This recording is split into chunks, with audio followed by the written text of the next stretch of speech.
siendo muy bendecidos, así que gracias al Señor.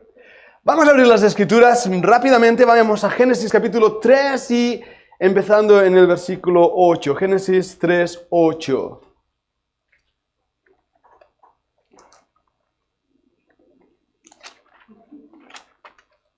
Voy a leer desde el versículo 8 en Génesis capítulo 3, empezando en el versículo 8, Génesis 3, versículo 8. Y oyeron la voz de Jehová Dios que se paseaba en el huerto al aire del día, y el hombre y su mujer se escondieron de la presencia de Jehová Dios entre los árboles del huerto. Mas Jehová Dios llamó al hombre y le dijo, ¿dónde estás tú? Y él respondió, oí tu voz en el huerto y tuve miedo, porque estaba desnudo y me escondí. Y Dios le dijo, ¿quién te enseñó que estabas desnudo? ¿Has comido del árbol del que yo te mandé no comieras? El hombre respondió, la mujer que me diste por compañera me dio del árbol y yo comí. Entonces Jehová Dios dijo a la mujer, ¿qué es lo que has hecho? Y dijo la mujer, la serpiente me engañó y yo comí. Vamos a orar. Padre, gracias por poder parar un momento ante tu palabra y orar y reconocerte a ti. Y yo, Padre, necesito tu ayuda para poder predicar esta mañana como cada día. Somos realmente una trompeta, por decirlo así, Señor, un shofar. Si tú no soplas, el shofar no suena. Así que si tú no haces la obra en nuestros corazones, si tú no tocas las vidas a través de tu Santo Espíritu, Señor, nosotros como siervos no hacemos nada. Y por eso te pido que hoy tú bendigas el estudio, la palabra, el tiempo juntos. Te lo pedimos en el nombre de Cristo. Amén. ¿Le has preguntado algo a Dios alguna vez? ¿Has hecho esa pregunta típica de decir, Señor, ¿por qué? Situaciones difíciles donde uno no entiende nada y dice, Señor, no entiendo nada, ¿por qué? Muchos de nosotros le hemos preguntado a Dios y muchos hombres le preguntan a Dios. ¿Pero te has puesto a pensar el hecho de que Dios pregunte al hombre? El título de este mensaje es Cuando Dios pregunta. Y cuando Dios pregunta realmente está indicando cosas importantes que llaman la atención al hombre. En el huerto del Edén Dios estaba paseando en la tarde, su voz estaba ahí, no nos dice al principio qué es lo que estaba haciendo el Señor, me pregunto si estaba simplemente llamando a Adán y a Eva, buscándoles, ¿dónde estáis? La primera pregunta que aparece en las Escrituras respecto a cuando Dios pregunta es, ¿dónde estás tú? Y lo hemos leído aquí. Esa es la primera pregunta que Dios hace al hombre, ¿dónde estás tú? En el pasaje en que hemos leído hay cuatro preguntas, que Dios establece claramente. La primera es, ¿dónde estás tú? La segunda, ¿quién te enseñó? La otra es, ¿has comido del árbol que yo te mandé que no comieras? Y la cuarta, ¿qué es lo que has hecho? Son cuatro preguntas que Dios hace al hombre en el momento en que el hombre ha caído y su relación ha sido rota con Dios. La primera pregunta es, ¿dónde estás tú? Y esa pregunta nos habla de esa relación que Dios está teniendo con su criatura. ¿Dónde estás tú? Te estoy buscando y no te encuentro. Te he llamado y no sé dónde estás. Bueno, Dios sí que sabía, por supuesto, pero ¿dónde estás tú? ¿Y por qué hace Dios una pregunta que Él ya sabe la respuesta? Porque Dios quiere que de los labios del hombre salga la confesión y la realidad. ¿Qué es esa pregunta? Esa pregunta le he llamado la pregunta de la relación. ¿Dónde estás tú? Y Dios le hace esa pregunta a Adán diciendo, hey Adán, algo ha pasado entre tú y yo, nuestra relación se ha roto. ¿Dónde estás? Ahora, antes de seguir adelante, creo que es necesario que entendamos qué quiere decir una relación con Dios. ¿Qué tipo de relación tenía Adán con Dios? ¿Y cuál es la relación correcta que yo debo tener con Dios? Porque me temo, amados míos, que no sabemos ni entendemos lo que significa una relación, aún entre los hombres. Y si no sabemos cómo relacionarnos aún entre los hombres, ¿cuánto menos vamos a saber cómo relacionarnos con Dios? ¿Verdad que sí? Y sin embargo, esa relación es vital en cada uno de nosotros, en nuestras propias vidas. La relación con Dios. Ayer en la clase, y voy ahora a hacer propaganda de la clase para animaros a verla, la clase que Cami dio ayer en la Fundación Bíblica, sé que algunos la habéis visto, pero habló sobre qué es la relación, habló sobre el amor. Y tomando algunas de esas ideas que ella misma enseñó ayer, nos ayuda a entender más cómo nuestras propias relaciones se rompen, ¿verdad? Hace un ratito estábamos aquí disfrutando, hasta me ha sabido mal deciros, hermanos, es la hora, vamos a empezar y traeros para adentro. Porque estamos disfrutando de esa relación, de ese compañerismo, de ese amor, de esa preocupación los unos por los otros. Las relaciones se basan en el amor, pero cuando hay una traición, hay un rompimiento, la pregunta es, ¿dónde estás tú? Y muchos de nosotros que venimos de un contexto religioso, creemos que establecer la relación con Dios es hacer una serie de cosas, de ritos, para que así nuestra relación con Él sea establecida. Pensad en lo que pensemos aquí en la iglesia, en los himnos, en los cánticos, en las ofrendas, en las posturas, en todas esas cosas, y por un momento, tirarlo todo eso a la basura. No por un momento hacerlo. Y cuando tiréis todo eso a la basura, lo que nos queda en mi relación con Dios, eso es lo que importa. Pero ¿qué es lo que ha pasado? Que nuestra religiosidad nos ha enseñado algunos patrones de comportamiento que pensamos que eso es la correcta relación con Dios. Pero Dios te hace esa pregunta, ¿dónde estás tú? Porque aunque estés aquí sentado en un local de una iglesia, escuchando un mensaje, si tú no estás teniendo realmente una relación con Dios genuina, de confianza, de acercamiento, de confesión, de amor, genuina, estás simplemente enmascarando la cosa. Por eso la primera pregunta es, Señor, ¿dónde estoy con mi relación contigo? ¿Qué es lo que estorba? ¿Qué es lo que rompe esa relación? ¿Qué es lo que me aleja de ti? ¿Qué es lo que no me hace disfrutar de ti? ¿Es el pecado? ¿Es la idolatría? ¿Es la frialdad? A la iglesia en Éfeso le dice, tengo contra ti que has olvidado tu primer amor. Con palabras fuertes, es lo que había hecho Adán.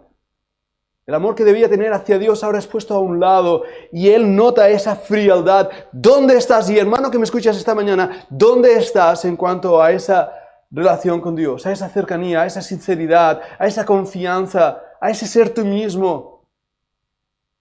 ¿Y lo has vestido de cosas para disfrazarlo? ¿O realmente dices, Señor, estoy aquí?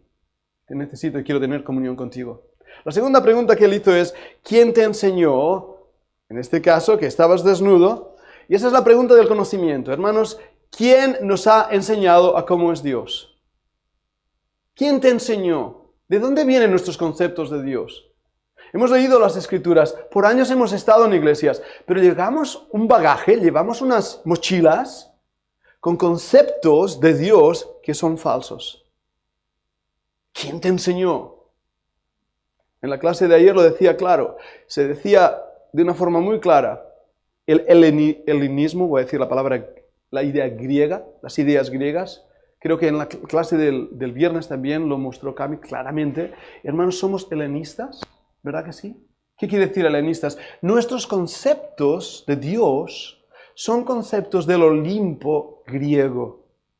Nuestra idea de cómo es Dios viene desde una disección de Dios. ¿Habéis hecho disecciones alguna vez en el cole? El ojo de la vaca, ¿lo habéis diseccionado? ¿Recordad eso? ¿Si habéis diseccionado una rana? ¿Lo habéis diseccionado, verdad que sí? Alexander habrá diseccionado, vete a saber lo que es, no me lo digas. ¿Ah? Pensamos que Dios es lo mismo, que diseccionamos a Dios, parece que lo podemos partir. Y nos acercamos a un Dios que pensamos que es arbitrario y un Dios que es caprichoso y un Dios que podemos nosotros mismos manipular. Y Dios te dice, ¿quién te enseñó? ¿Quién te enseñó? Hermanos, romper esos patrones en nuestras vidas que han estado por años es muy difícil. ¿A que sí? Es muy difícil. Porque lo que hemos aprendido desde niños en nuestra sociedad en nuestra cultura, pone en nuestros ojos unas gafas que te acercas a la vida, a las Escrituras y a Dios mismo bajo esa visión. Y no conocemos a Dios. No le conocemos. Y es un reto. Acercarnos a Él en una relación correcta es un paso, pero tener un conocimiento de Dios correcto es otro paso. En el profeta menor leemos, conoceremos y proseguiremos en conocer al Señor, a Jehová. Conoceremos y proseguiremos en conocer. Hermanos, no podemos diseccionar a Dios porque Él supera nuestra capacidad mental. Es imposible llegar realmente a un conocimiento absoluto y pleno de Dios. Nunca llegaremos a ese conocimiento. Y lo que sabemos de Él es lo que Dios ha querido revelarnos. Hablamos de sus atributos. Omnipotente, todo lo puede. Omnisciente, todo lo sabe. Omnipresente, está en todo lugar. Y podemos hablar de que Él es único. Podemos hablar que Dios es amor, Dios es justo, lo cual son sus cualidades y características, no solo su atributo. Podemos decir que Dios es santo. Podemos entender cómo es Dios a través de lo que Él nos revela, pero ¿y lo que Él no nos ha revelado de Él mismo? Eso puede sorprendernos, ¿verdad? ¿Quién nos ha enseñado? Realmente nos sacude cuando vemos que lo que hemos aprendido de Dios es erróneo y tenemos que dejarlo a un lado. ¿Verdad que sí? Pero el cristianismo de nuestros días está presentando a un Dios falso. Como dije en la primera parte del culto, a una idolatría donde vemos a un Dios incluso como del Olimpo griego, que si habéis leído la mitología greco-romana está llena de historias interesantes. Los dioses parecen realmente hombres y mujeres con caprichos, deseos y pecados. Y pensamos que nuestro Dios es así. Pero hermanos, vamos a ver lo que no es así. Dios es mayor que nuestra cabeza y no podemos diseccionarlo. Otra de las preguntas es, ¿has comido del árbol que yo te mandé, que no comieras? Y esa es la pregunta de la obediencia. Estoy en Génesis. La primera pregunta es relación. La segunda es conocimiento. La tercera es obediencia. Y wow, cómo nos cuesta la obediencia. Y pensamos que podemos suplir esa necesidad de la obediencia con el sacrificio. A Saúl mismo, ¿recordad la historia? He sacrificado todo esto, he guardado lo mejor para Dios, al sacrificio. ¿Y qué le dice el profeta? ¿Sabes que Dios prefiere la obediencia que el sacrificio? Pero el hombre con ese concepto equivocado de Dios cree que el sacrificio apaciguará la ira de Dios, porque así lo hacían con los dioses del antiguo Olimpo. Piensa que la manera de reaccionar, la manera de vivir, la manera de santificar, hará que Dios esté contento conmigo. Intentamos pagar a Dios con nuestras obras. Todos hemos oído hablar que la salvación es por gracia. Por gracia sois salvos. ¿Qué más dice? No por las obras, sino por la fe. Y esto no de vosotros, pues es don de Dios. Por las obras de la ley ninguno será justificado para con Dios. Las obras no salvan. ¿Y cuánto nos puede chocar esto a nosotros, la mayoría que venimos de un contexto español, católico, con nuestras tradiciones, que desde niño nos han dicho, tienes que ser bueno para ir al cielo? ¿Verdad que sí? ¿Y qué intentamos? Intentamos ser buenos. Intentamos ser buenos, hacer buenas obras. Y así nos convertimos en verdaderos pequeños fariseos, como aquel fariseo que oraba para sí mismo, diciendo, Señor, yo ayuno, no soy como este publicano. Porque las buenas obras tienen la facultad, tienen esa cosa de dejarnos tranquilos delante de Dios. Porque, Señor, no soy tan mala persona como Hitler. menos mal. No soy tan mala persona como esta mujer, o este hombre, o este marido, y nos comparamos con alguien que es peor que nosotros, así creemos, y nos sentimos bien. Y lo que hacemos es polarizar siempre. Llegar a los polos para decir, pues no soy tan malo. Sacrificio. Y pensamos que de esta manera somos justificados con Dios. Señor, no soy tan malo. Pero todos sabemos, y todos creemos, y todos hemos confesado que no son por las obras de la ley que vamos a ir al cielo. Porque nuestras obras de nada sirven, hermanos. Es la gran mentira que nos enseñaron de niños. En psicología se le llama el síndrome del niño bueno y la niña mala. O la niña buena. El niño bueno, la niña buena. Soy bueno, no he hecho nada. Y quieres ser bueno. Y empiezas tú mismo a crear en ti un carácter que no es conforme a las Escrituras, sino un carácter prefabricado donde intenta ser bueno. Y Dios dice, no hay justo ni aun uno. Y cuando Dios dice eso, te pega una bofetada. ¿Qué? ¿Que yo no soy justo? ¿Que no soy bueno?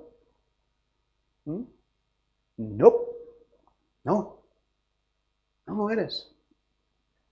Tú eres un pecador. Yo soy un pecador. Hemos desobedecido a Dios porque no le hemos amado. Y eso se ve en toda la sociedad. No quiero equivocarme con el nombre, creo que es Weber, cuando habla del capitalismo versus el comunismo y las sociedades. Él manifiesta cómo el creer que la sociedad es buena lleva realmente a un conflicto y a una desesperación porque la sociedad es mala. La sociedad es mala. Todos somos malos, ¿eh? No hemos obedecido a Dios. Dios nos dice, no lo hagas, nosotros lo hacemos. Dios nos habla de las consecuencias de nuestros actos y nosotros nos da igual. Y luego reclamamos a Dios. Pero nos sacude aún como creyentes, nos sacude decir, ostras, yo también. Yo también he pecado, he mentido, he robado, he tenido malos pensamientos. Sí. Yo también me enojo, yo también maltrato a los que están a mi alrededor, yo también manipulo las situaciones. Yo también soy egoísta. Yo también. Pero yo también, sobre todo, no amo a Dios. Con todo mi corazón, con toda mi alma, con todas mis fuerzas. Yo también. ¿Qué haces delante de esto? Puedes decir, ay de mí, pobrecito. Otra vez religiosidad. O puedes decir, Señor, lo reconozco. Ayúdame. Cuando Adán y Eva cosieron y se vistieron con las hojas de los árboles, estaban haciendo sus propias fuerzas y sus propios rituales para calmar su conciencia. Y así operamos nosotros. Hay gente buena hasta que se demuestra lo contrario. ¿Verdad que sí? ¿Cuántos filántropos hay en la sociedad que han hecho más que tú y que yo juntos? ¿Cuántas comunidades y sociedades ayudan al pobre, al menesteroso, a los hambrientos? Grupos para ayudar al cáncer, la Liga de Cáncer aquí, hay una en el pueblo. ¿Cuántos? ¿Muchos? ¿Van a ir al cielo? No. No por eso. Pero nosotros pensamos que podemos hacer lo mismo en vez de abrazar realmente el que dice la Escritura y responder a esa pregunta, Señor, ya, he comido del árbol que tú me dijiste, no comerás. Era la pregunta de la obediencia, que me lleva a esa cuarta pregunta. ¿Estás preparado para escucharla? ¿Qué es lo que has hecho? Es la pregunta de la responsabilidad. Es la pregunta de la responsabilidad. Dejadme ir un momento a Génesis capítulo 4 y versículos 8 al 15. Un poquito más adelante, el Señor vuelve a preguntar cosas al hombre. Esta vez a Caín, hijo de Adán. Génesis capítulo 4 y versículo 8. Génesis 4, 8. Y dijo Caín a su hermano Abel, salgamos al campo, y aconteció que estando ellos en el campo, Caín se levantó contra su hermano Abel y lo mató. Y Jehová dijo a Caín, ¿dónde está Abel tu hermano? Y él respondió, no sé, ¿soy yo acaso guarda de mi hermano? Y él le dijo, ¿qué has hecho? ¿Os dais cuenta? ¿Qué has hecho? La voz de la sangre de tu hermano clama a mí desde la tierra. Ahora pues, maldito serás tú de la tierra que abrió su boca para recibir de tu mano la sangre de tu hermano. Cuando labrares la tierra, no te volverá a dar su fuerza. Errante y extranjero serás en la tierra. Y dijo Caín a Jehová, grande es mi castigo para ser soportado. Reconoció su culpabilidad. He aquí que me echas hoy de la tierra, y de tu presencia me esconderé, y seré errante y extranjero en la tierra, y sucederá que cualquiera que me hallare, me matará. Y le respondió Jehová, ciertamente cualquiera que matare a Caín 7 veces será castigado. Entonces Jehová puso señal en Caín para que no le matase cualquiera que le hallara. Hermanos, qué pasaje tan extraordinario. Qué pasaje tan extraordinario. Porque nos muestra realmente el perdón de Dios y su misericordia, a pesar de todo. Porque Dios es el protagonista de este libro entero, desde las tapas de Génesis al Apocalipsis. Es Dios, no es el hombre el protagonista.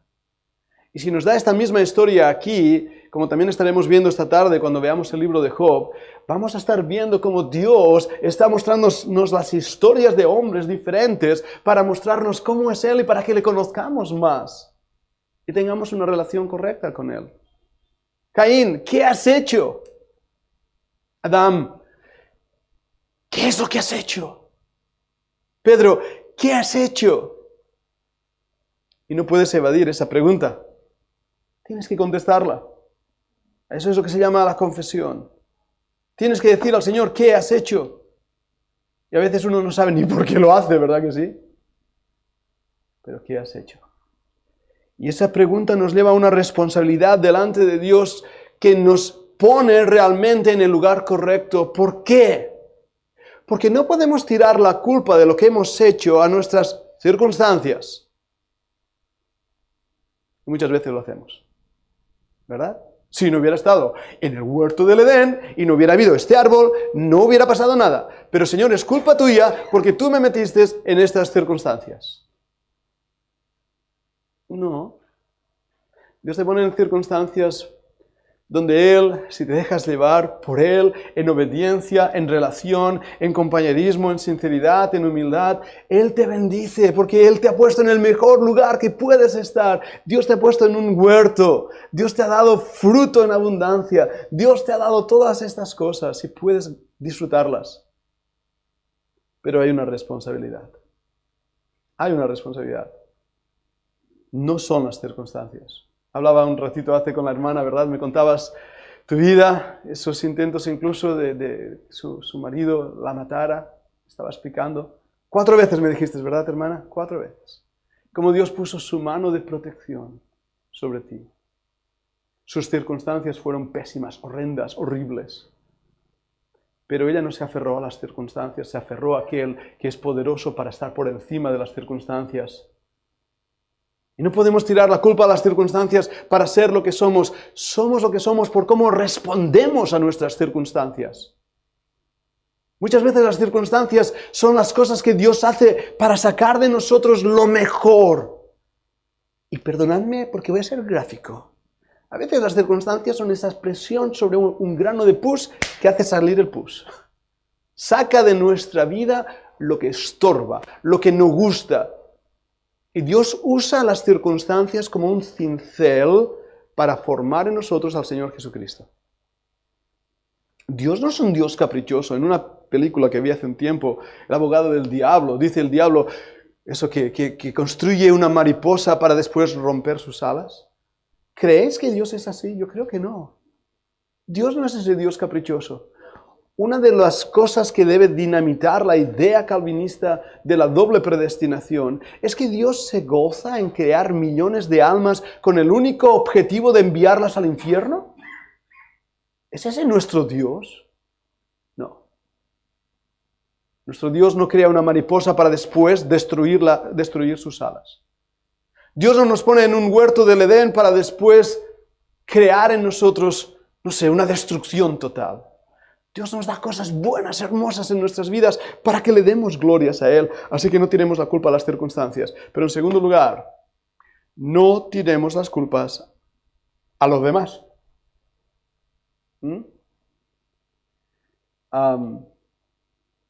Ay, Señor, es que los padres que tuve, tú sabes, Señor, los padres que tuve.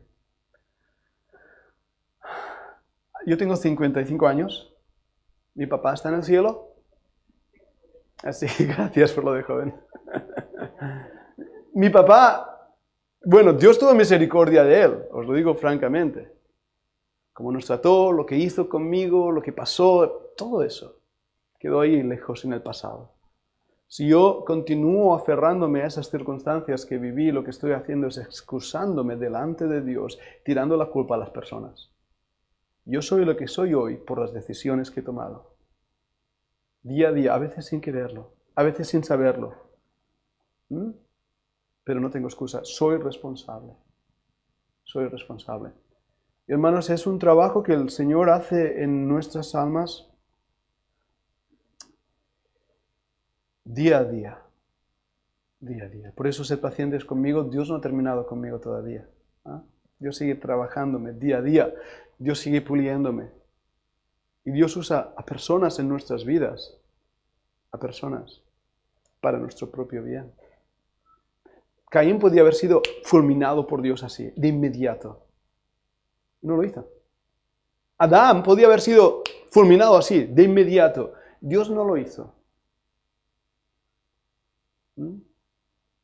Esas criaturas tenían la imagen de Dios en ellos y Dios fue misericordioso. Dios fue bueno, Dios fue paciente, al punto que cuando Caín, en la culpabilidad, y eso es otra de las cosas que nos pasa, ¿verdad? Cuando hacemos algo mal, sentimos culpabilidad.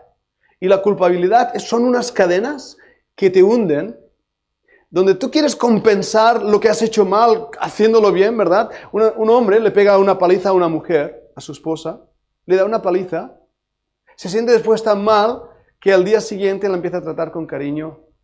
Le empieza a decir, ay, mira, voy a regalarte algo, te traigo flores.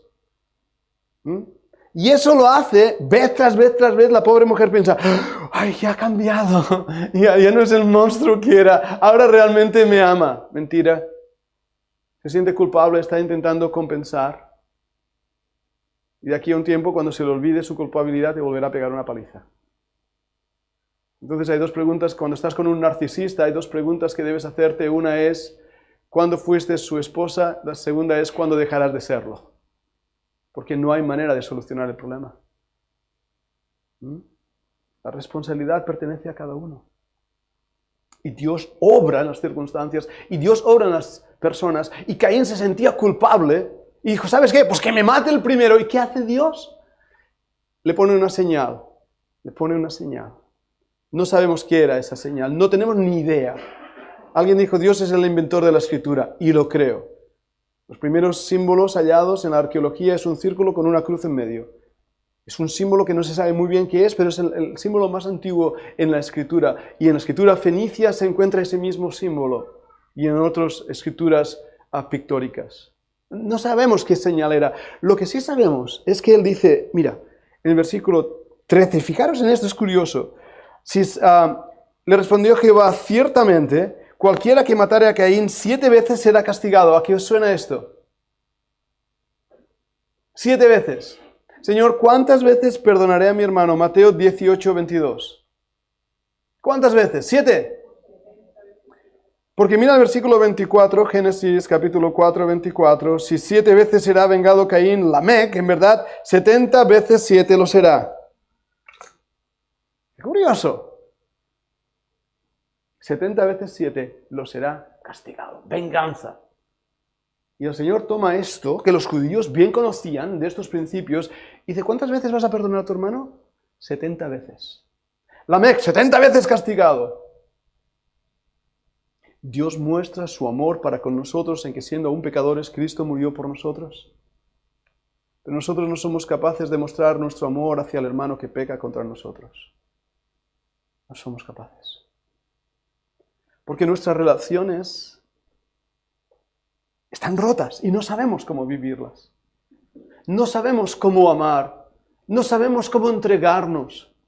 No sabemos que el amor verdadero no son palabras bonitas y flores y poesía, sino sinceridad, cuidado y entrega, lealtad.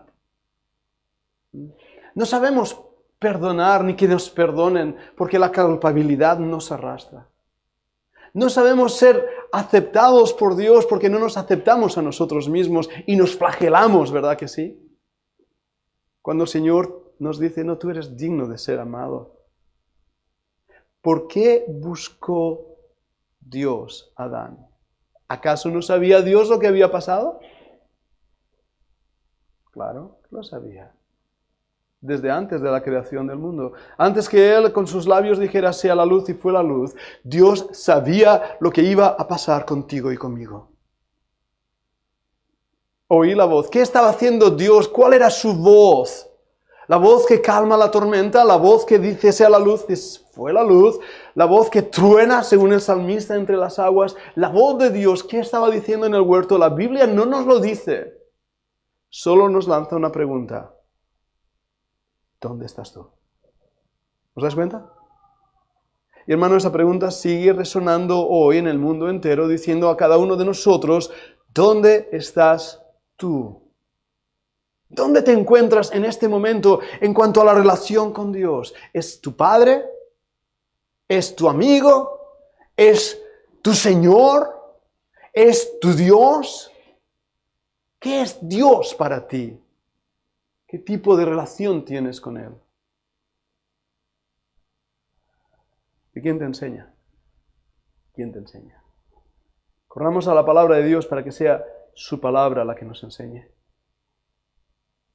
Es un ejercicio muy difícil. Yo estoy intentándolo y le pido al Señor que me ayude más y más. Sacar de mi mente lo que aprendí y tirarlo a la basura. ¡Uy! Sí, como suena. Ser de nuevo un bebé en Cristo para que su palabra me vuelva a limpiar y transformar y volver al texto bíblico. Volver al texto bíblico. Volver a disfrutar de ese amor genuino con el Señor como un niño lo disfruta. No estoy diciendo algo que esté fuera de la Escritura. El salmista dice, soy como un niño destetado que ha sido sacado del pecho. Estaba tan deseoso de la comunión con el Señor. Y eso, hermanos, es lo que yo anhelo, porque cuando nos convertimos lo teníamos, ¿verdad? Que sí, éramos felices. Dios me ha salvado de mi pecado, me ha dado paz. Estoy tan bien. Pasan los años, hemos perdido totalmente la relación con el Señor. ¿Quién te enseña? ¿Cómo está tu obediencia? ¿Y qué es lo que hacemos? Nuestras vidas son para la gloria de Dios. Cuando Dios nos pregunta, entonces tenemos que responder. Y voy a dejar aquí el mensaje, pero esta tarde voy a seguir hablando de esas preguntas de Dios. En el libro de Job, cuando Dios habla a Job. Y veremos lo que Dios le pregunta. Vamos a orar. Señor, toma el mensaje, Padre. Sabes que hay personas ahí necesitadas de estas cosas, de entender bien y, Señor, dejar a un lado la idolatría, los ídolos, los falsos conceptos que tenemos de ti y nuestra relación equivocada contigo, Señor, todo eso ponerlo a un lado para volver a disfrutar como niños de ti. Te pedimos que lo hagas, Padre.